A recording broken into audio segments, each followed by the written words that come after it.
Hi friends, welcome back to ఆకలిస్తా అన్నమాట YouTube channel. ఏంటంటే ఈ రోజుకి ఈ ఛానల్ అంటే ఆకలిస్తా అన్నమాట యూట్యూబ్ ఛానల్ పెట్టి సంవత్సరం అవుతుంది. అది కూడా ఈయన బర్త్డేకి స్టార్ట్ చేసినాం.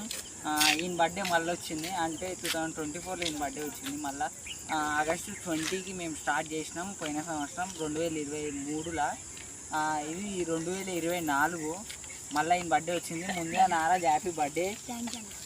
ఇంకి విజయ్ ఏరియా అందరూ ఇట్లాంటి వీడియోలు వస్తూనే ఉంటాయి, చూడండి. ఇంకోటి ఏంటంటే మన ఛానల్కి 245 సబ్స్క్రైబర్లు ఏమయ్యారు. అట్లనే సబ్స్క్రైబ్ చేసుకోవాలని మనస్ఫూర్తిగా కోరుకుంటూ, నా ఆరోగ్యాన్ని మీరు అందరు విజిట్ చేస్తారని కోరుకుంటూ బాయ్ బాయ్. ఈ వీడియో కనుక నచ్చినట్లయితే లైక్, షేర్, సబ్స్క్రైబ్ చేయడం మాత్రం మర్చిపోకండి. Thank you for watching. Bye friends. నేను ఈ వీడియోలో ఎన్నిసార్లు అన్నానో కామెంట్ చేసి కామెంట్ బాక్స్లో రాయండి.